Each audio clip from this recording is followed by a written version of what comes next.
My name is Katie Terrio. I am part of our membership team here at Longwood. Thank you for joining us for the Ask the Expert series. This is something that we are doing weekly during this time, and we're talking to experts from our gardens and across our network that is exclusively offered to members. And this is on a range of home gardening topics. Today's topic is annuals. So we are joined by Nancy Agnew. Nancy holds a PhD in horticulture from Kansas State University, and she's a lifelong educator. She's taught a lot of courses in herbaceous ornamentals, floriculture, crop production, greenhouse management, tropical plants, and interior landscaping, as well as horticulture mathematics, which I know is a specialty area for her. She is an instructor in Longwood's professional horticulture program and our continuing education programs. Nancy, thank you for being with us. Glad to be here. So we've received a lot of questions and we have taken a look at those, and we are hoping to answer as many as we can in the next 30-40 minutes or so. As I said, we have the chat and the Q&A available to you if you would like to use that as well. And this will be recorded and also available on our website to watch again in the future. So Nancy, our first question is from Kay in Lebanon. What is the best potting soil to use for annuals, and can you use old soil? Okay, when I look for a potting soil, I look for something that is well drained, and usually it'll have a little fertilizer in the bag, and it will usually have a little wetting agent or something that they refer to as moisture control. So when I look closely at the bag and I'm looking for the ingredients, I'm looking for mostly peat moss and some perlite. That's the white granules you'll oftentimes see in potting mixes. And sometimes there'll be a little bark in there, little hardwood bark. Those are the signals to me that this is a good quality mix. If you're looking for a brand, the ones I tend to reach for are ProMix and Miracle-Gro. So if you're looking for a brand, there are organic versions, and the only difference generally with the organic versions is that they might add a compost like worm castings or some other composting type materials. They'll use an alternate wetting agent and something that's organic, and then they'll use an organic fertilizer source like poultry litter. So oftentimes it'll have a very earthy smell to it. Miracle-Gro offers a organic product, and then there's a local company, Organic Mechanics, that offers some potting mix. So those are some places you can go. In terms of can I reuse? I tend not to recommend that people reuse, but I completely understand that you want to conserve that resource. And if you have a large pot, you feel like, oh my gosh, you know, I don't want to waste everything at the bottom. So I think that it's okay with a couple of caveats. Watch for a lot of salt buildup.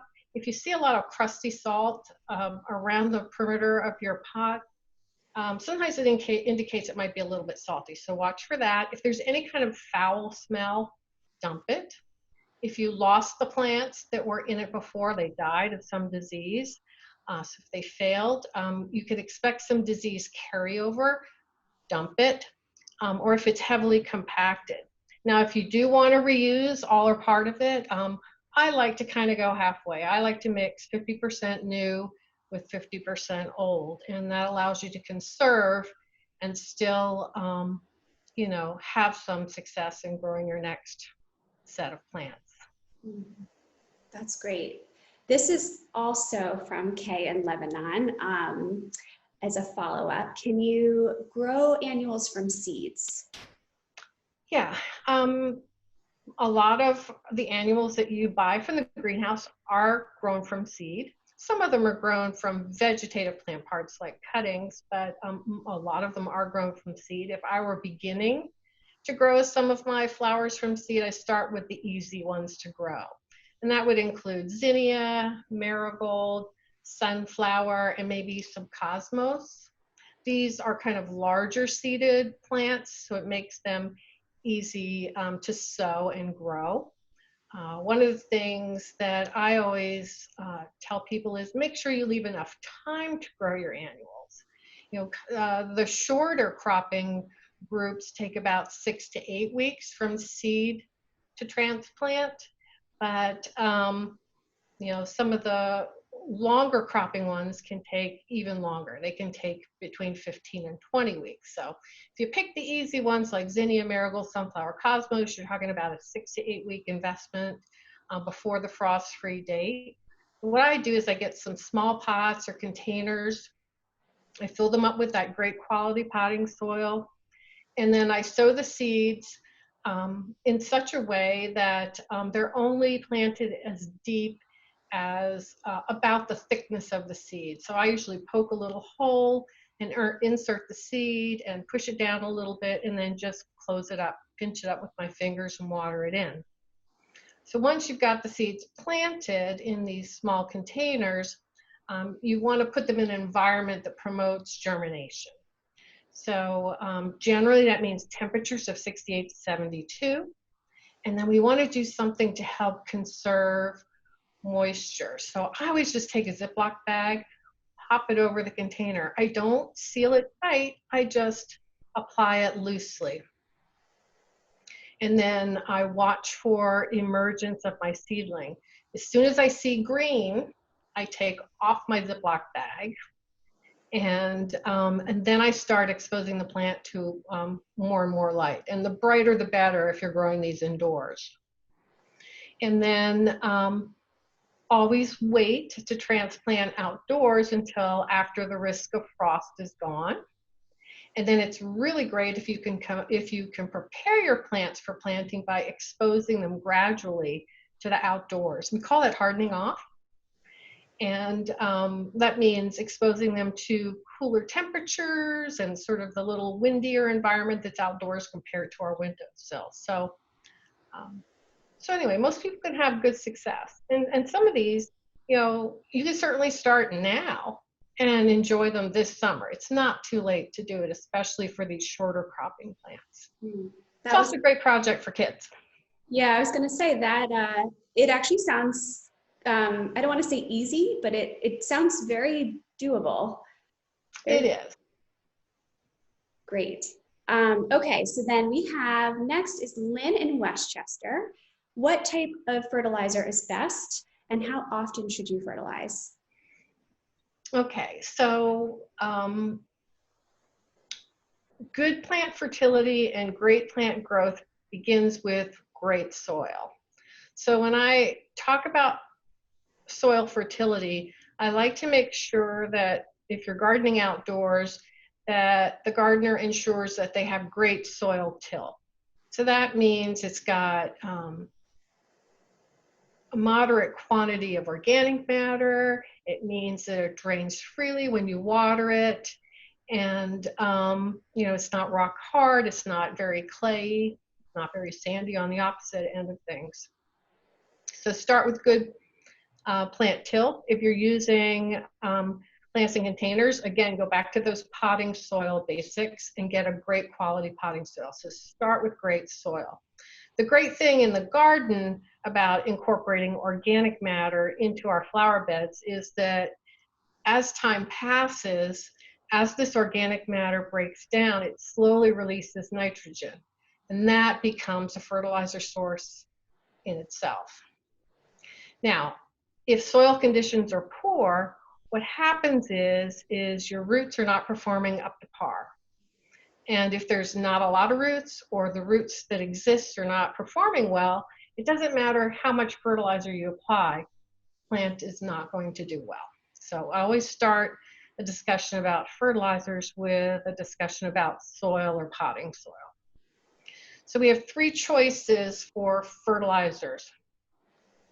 There are water-soluble products, there are granular products, and there are what we call time-release products that come as a little prill, a little round sphere. So the water-soluble stuff is the material that we dissolve in water in a watering can, and then we water that on our plants. So my son refers to that as the blue stuff. Mom, is that the blue stuff? I go, yes, that's the blue stuff. So, so that's one choice. That's generally the choice we use for containerized plants, and we can use that as follow-up care for the plants we actually plant out in the garden. The second type of fertilizer is what I call granular. And this is a type of fertilizer that we generally incorporate into the soil before planting. Some people will call it starter fertilizer. And the reason we call it starter fertilizer is that it contains all three important plant nutrients: nitrogen, phosphorus, and potassium. So you'll see a number on the bag that with hyphens in between them that indicate how much nitrogen, phosphorus, and potassium are in the product. A starter product is going to have all three. It's easy to find a product like a 10-10-10. And the rate that we might apply a 10-10-10 in preparing a flower garden is 1 pound of 10-10-10 for every 100 square feet. So picture in your head an area that measures 10 feet by 10 feet, that's 100 square feet, and you'd weigh out a pound of this material and you would spread it evenly over the space. And then you can just use proportions to gauge it down for a smaller planting area. Included in those granular products are those that come from inorganic sources, and those that come from organic sources, and those that are a blend. They're all out there. All you have to do is find them, make sure they have N, P, and K in them, all three of those numbers, and use them according to the label. So when you use a granular product in a garden situation, sometimes you have to follow up with a little of that water-soluble feed that you apply with a watering can later. Now the last product are prills. These are the little round spheres, and some people refer to them as controlled release or slow release. A common name brand is Osmocote. And I generally don't love those in the garden, but they are great for putting on the top of our containerized plants as a little, we call it a top dress, and it will slowly release and provide fertility in the place of that water-soluble product. Great, so 3 options it sounds like, all with different ways of using them for different purposes, it sounds like. And then we have Lynn in Westchester. Oh, sorry, that was already asked. Beth in Reading, Pennsylvania. How often should you feed annuals in the ground, so if you're planting them in the ground, as well as if you're planting them in containers? Right, so let's start with our in the ground plantings. So again, we're going to begin with a little granular fertilizer as a starter fertilizer. And if you have a soil with lots of organic matter, you can cut that rate in half. So we use that 1 pound of 10-10-10 for every 100 square feet. You could bring that down to a half a pound of 10-10-10 if you have lots of organic matter, because that's going to be a nice slow release nitrogen. And then the next thing I do after I plant my annuals out into the garden is I will take some of that water-soluble fertilizer, the blue stuff as my son refers to it, in the lowest rate on the label, and I will water in my plants with that, okay? And then we're going to follow up later in the season based on plant response. And if plant response is slow and the weather's plenty warm, then I would be tempted to go ahead with another water-soluble feed. And if the plants are a little off color, same thing. So I'm looking at the plant and I'm taking my cues from the plant.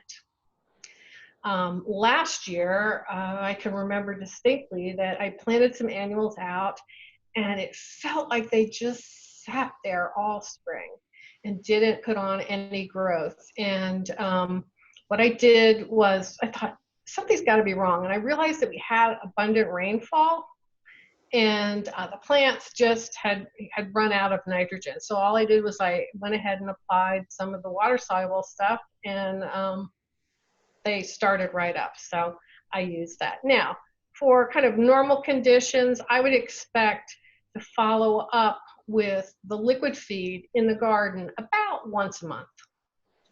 Okay, so if you want a time schedule, but I do like to kind of read the plants rather than, you know, go by the calendar. Now in containers, once we pot our plants up, usually they have about 2 weeks of fertility that's already built into the potting mix. So you don't have to fertilize immediately once your new plants are planted in your potting soil.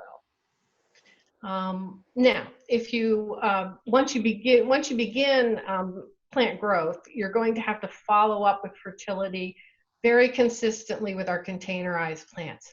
The components of potting mix do not hold on to plant nutrition like garden soil does. So it's essentially soilless. So we really have to consistently supply nutrition to things in our potting mixes, or artificial media as we call it in the business. So there's a couple of recommendations there. There's 2 ways to take it. If you're someone who enjoys the ritual of watering your plants and you take the time to do it, you could do what we call constant liquid feed. In other words, we're going to be taking that blue stuff, the water-soluble stuff, using it at the lowest rate on the label and applying that with every watering. If you are or if you're busy and you know, feel great if you just keep those plants watered with plain water, you can come back with the higher rate periodically. So go to the high end of the scale, and then you can add your fertilizer once every 2 or 3 weeks. So you don't have to, if you fertilize at a higher rate, go every 2 to 3 weeks. If you go with the lowest rate, you can use constant liquid feed, in which we'd be adding it to our watering can at a low rate with every watering. Now, the last option with containerized plants, if we go back to that Prill product, the little spheres, the Osmocote product, slow release product, you can go a couple of ways with that. You can try to rely on that for all your fertility, because if it's applied to the surface of the pot, and the rate is going to be based on the diameter of the pot. So you'll look at the label and it say, you know, if it's a 15-inch diameter pot, you may be putting on a couple of teaspoons or a tablespoon of this product and sprinkling it on the surface of the pot. So follow the rate according to the label. And then each time you water, these little prills release fertilizer for the plant to use. And again, if you go at the higher rate, that could be the only thing you use. If you go at the lower rate, you can use a combination of the water-soluble product, the blue stuff in your watering can, with that little slow-release prill that's sitting on the surface of your pot. So those are your options.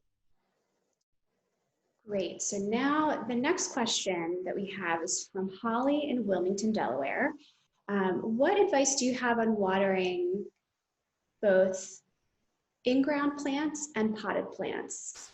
Okay. So when we think about plants in the garden, in ground, what we need to realize is that the root systems of our plants go about 6 to 8 inches deep. So I always make sure that whenever I water, that the water penetrates that deep. Well, how in the world do I know that? Well, something we learned in school was that about 1 inch of irrigation or rainwater will penetrate average soils about 6 to 8 inches deep. So what I do is I hope for about 1 inch of rainfall every week, and then you're good to go. You don't need to water. But if Mother Nature isn't providing that inch of rainfall a week, then we have to supply it. So when I water, I like to use a garden sprinkler, and then I like to use a rain gauge. So I sprinkle with the sprinkler and wait till that rain gauge fills to 1 inch. And I know I've got, or whatever my deficit is. Now, sometimes our soils want to shed water quickly. In other words, they're a little compacted or they're on a slope, and it seems to be running off instead of soaking into the soil. So what we recommend there is that you use your sprinkler in short bursts, and then over time you'll accumulate that 1 inch. But you don't want to sprinkle constantly so that it's running away from the site and not percolating where the root systems are. So that's how we kind of think of that. So if you're on slopes, your soils are slow to absorb, do it, irrigate in short durations. Now for potted plants, there's a little different strategy. You have to know when to water. And there are some things to look for in knowing when to water. One of the things we key in on is the potting mix and the color of the potting mix. So when your pot is well watered, the potting mix is usually a very dark brown. And as it dries, it becomes lighter and lighter. So the phrase we tend to use when we're teaching students is if your plant's soil, if your potting soil gets to paper bag brown, it's too dry. Okay, so you want most plants, some plants will tolerate it down to paper bag brown, but a lot of plants don't. They're under stress by the time they get to that color. So you try not to let it go that far, but that's one thing we look for. The other thing we look for is changes in the weight of the pot. If our soil color is not giving us cues, especially on plants that like a little more moisture, we can go by weight. So I will, if it's a big pot, I just kind of tip it up. And if there's more resistance, I know it's got more water. If there's less resistance, I know it's getting lighter and the soil is starting to dry. And this is a great way to catch a plant before it becomes stressed out, before it becomes water deficient. Then the last things I key in on are some subtle changes in the color of the plant leaves and in the presentation of the leaves. So the onset of wilt or water stress is usually preceded by very subtle changes in leaf color. And of course, it's going to depend on what the natural leaf color of the leaf is, but we tend to see a little graying or a darkening. It's a very subtle change, and so we look for that. And then the leaf presentation will be a little less perky. It's not wilted, but it's not fully turgid. So once you get to know your plants, you'll see those signs. It'll be almost an intuitive thing. So again, look for changes in the color of the potting mix, look for changes in the weight of the pot, and last but not least, look for changes in the color and the presentation of the plant. Now, when you do take to watering a plant, you want to water it thoroughly. So there's a couple of things you want to do. You want to make sure that the whole volume of soil in your pot becomes completely wet. And we want to make sure we have a little bit of leaching or a little water leaking out.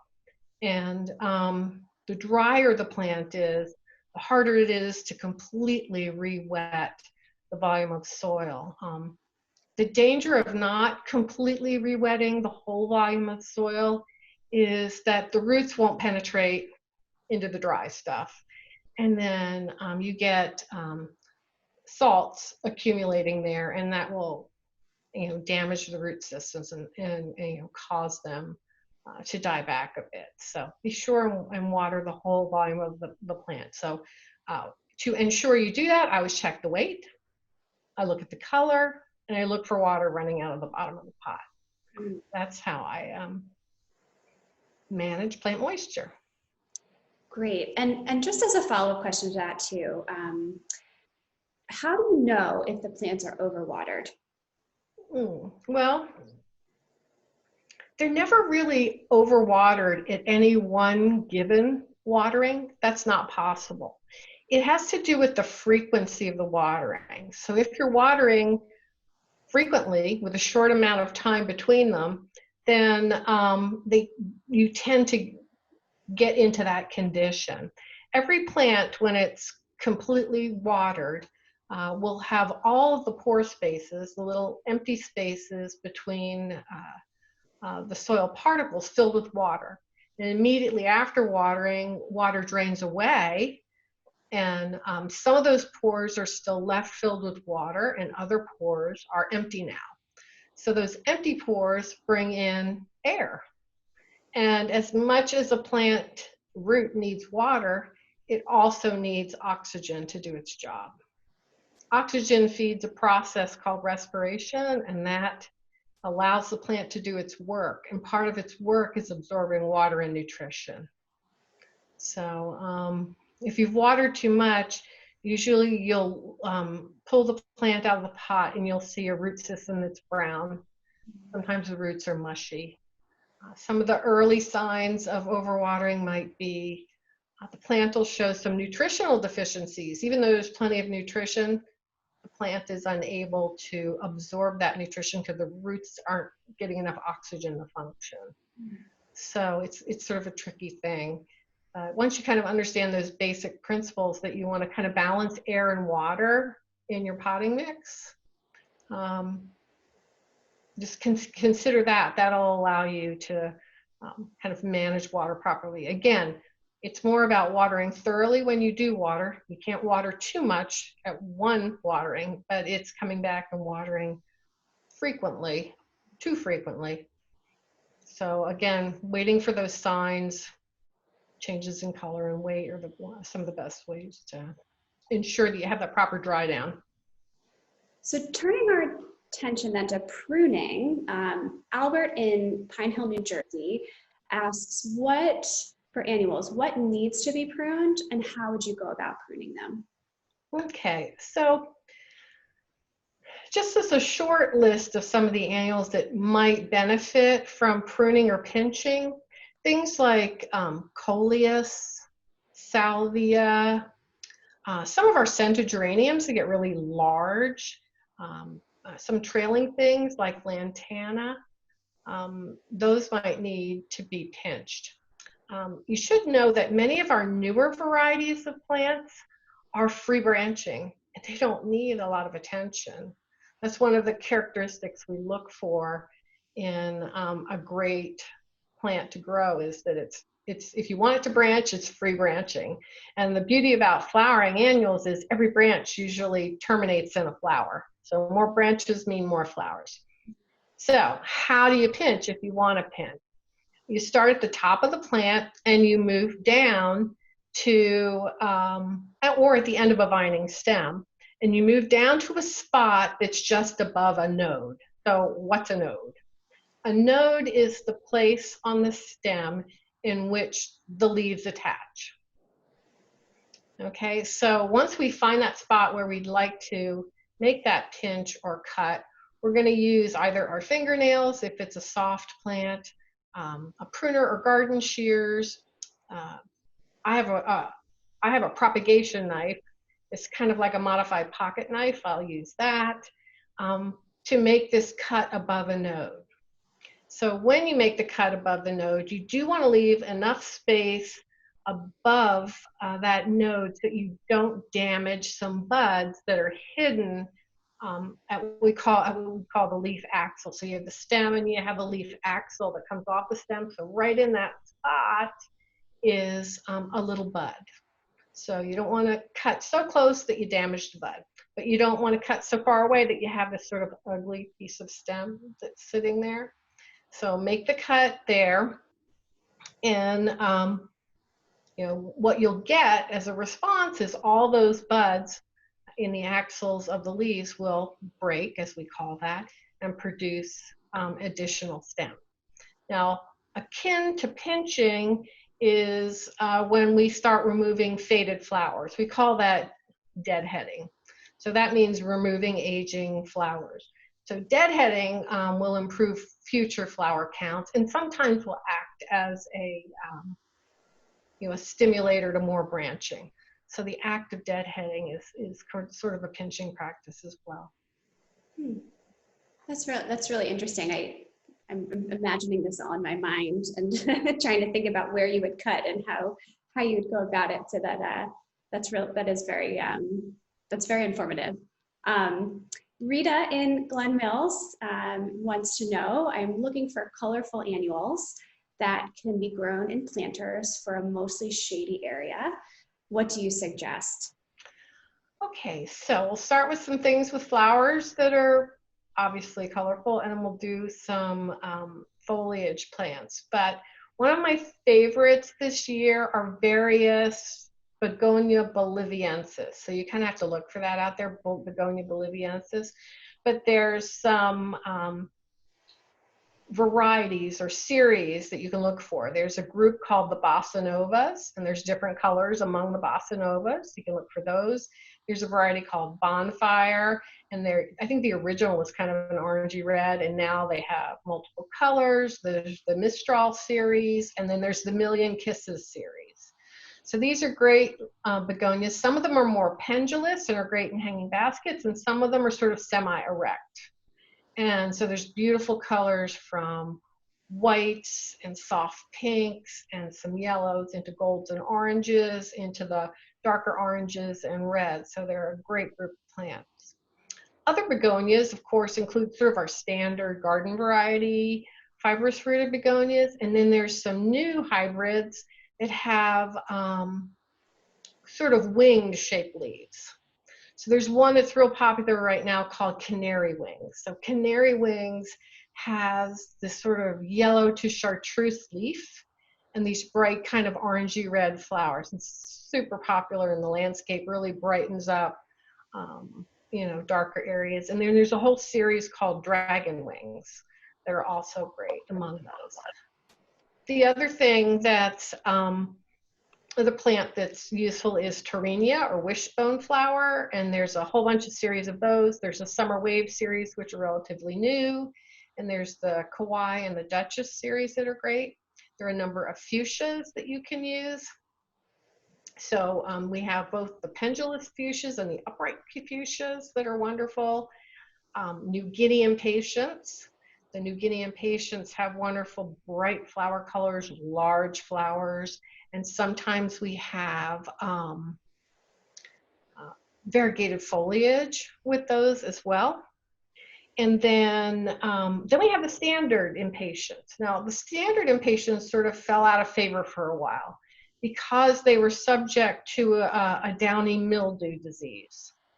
So there are two new series out that are downy mildew resistant. One is called Imara, that's I-M-A-R-A, and then the letters XDR. I think that stands for extra disease resistance. And then the other series is called the Beacons. So the Beacon series. So within those, each of those series, there's different flower colors. And then among the foliage plants, there are just probably thousands of coleus varieties that are just spectacular now.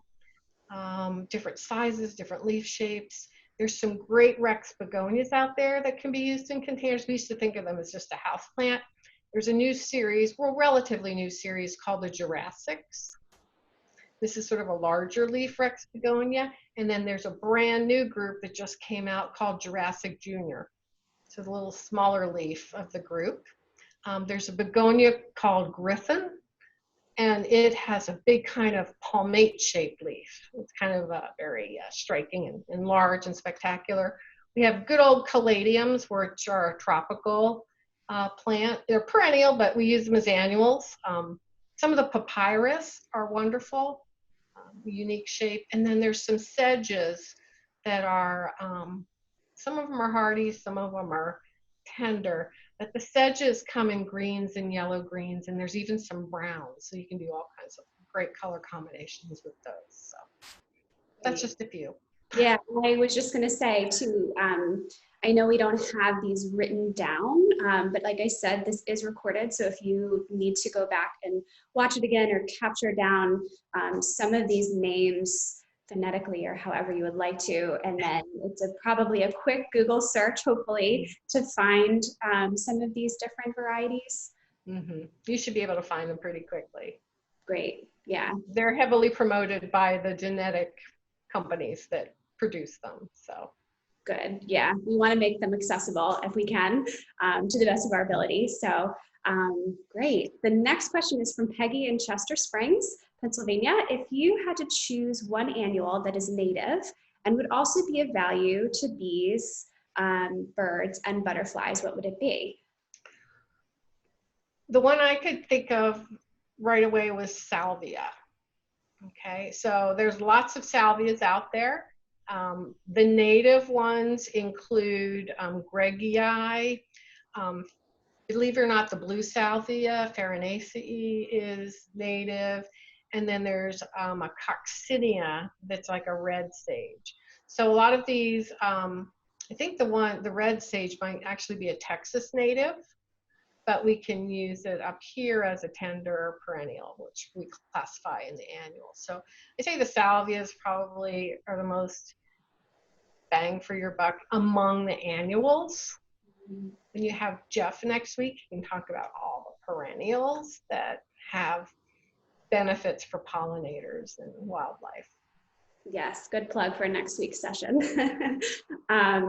We have Catherine, also in Chester Springs, and Linda in Westchester. What annuals are there out there that are deer resistant, if any? Yeah, I had to look that one up. I didn't know that right off the top of my head.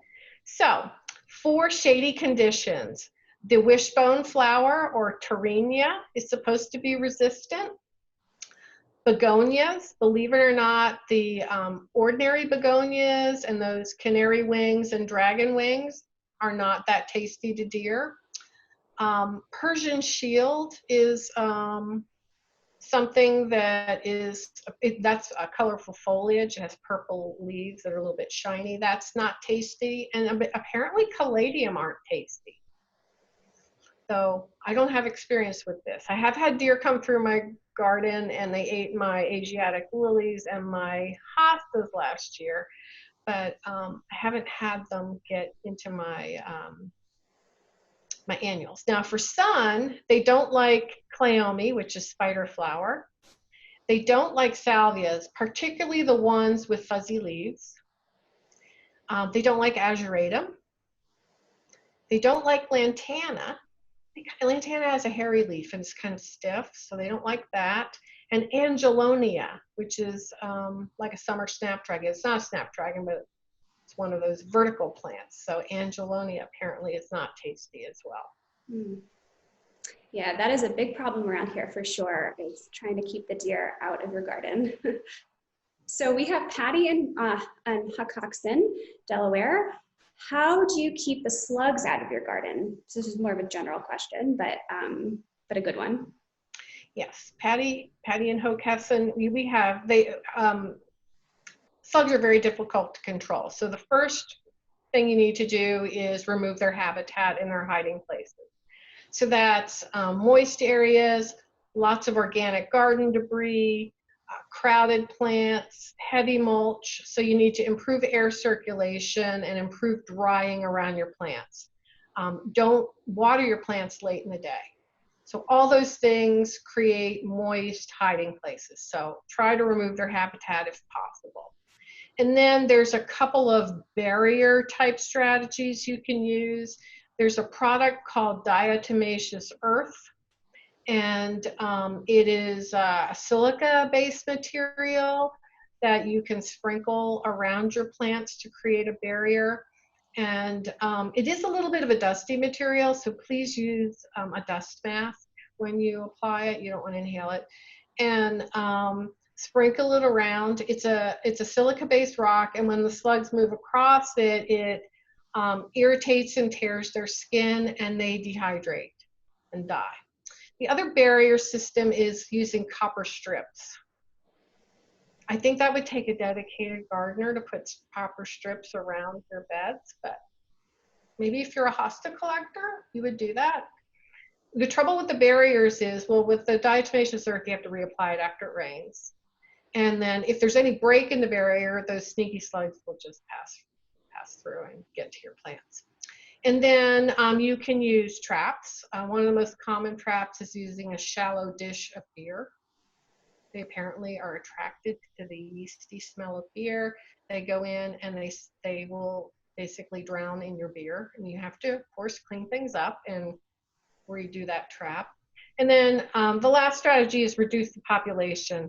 Unfortunately, that means going out at night when they're active with your flashlight and with gloves, picking them up and removing them and destroying them. So different methods. Yeah. That's very interesting. I had never known about that with beer. That sounds like a good technique, though. It works.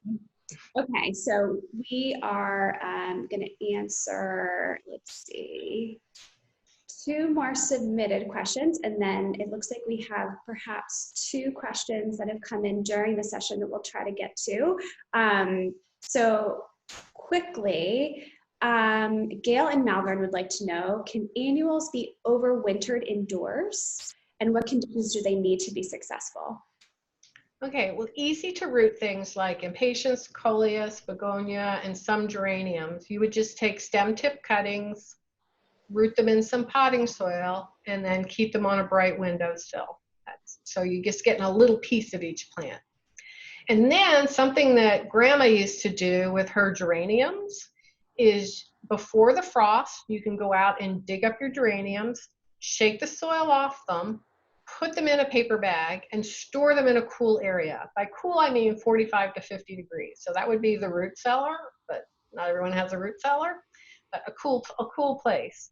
And then you do have to kind of watch them over the winter, and a couple of times in the winter, you got to give them a little water to soak their roots to let them rehydrate. And then come March, you can pop them up, trim them back, and they'll begin to root and regrow. Great. And then this, Nancy and I had already discussed this, but this is your expert's choice question, Nancy. What are your favorite, personal favorite annual combinations? Okay, well, I put kind of 3 quick ones together. Last year, I had a successful garden by my mailbox. So I got lots of compliments, so I'll tell you about that one. I used a blue salvia called Mystic Spires, and I combined that with a lantana called Lantana Landscape Bandana Clementine. Okay, so just remember lantana, bandana, clementine. So clementine refers to the color. So anyway, Mystic Spires is a tall, floriferous blue salvia. And then I planted the lantana, bandana, clementine around them, and they just sort of tumbled in and around them. So in the spring, it was a very fresh combination of this, tangerine color, this orange color, and the bright kind of royal blue. And even it persisted all the way through the summer. And by fall, it looked great with pumpkins and mums because I had that kind of orange connection. So this year, I'm using another salvia. I'm using a blue salvia called Unplugged So Blue. And the reason I chose that is because Pantone's color of the year is classic blue. So I started my garden with that. And then I just went to the garden center and I saw a verbena I liked. It was red Endurascape verbena. It's one that grows kind of big. And I combined it with a white Supertunia Vista Snowdrift. So think a white petunia or maybe a calibrachoa in white, plus a red verbena that sort of tumble among each other, and then a little height by my mailbox post with a blue salvia.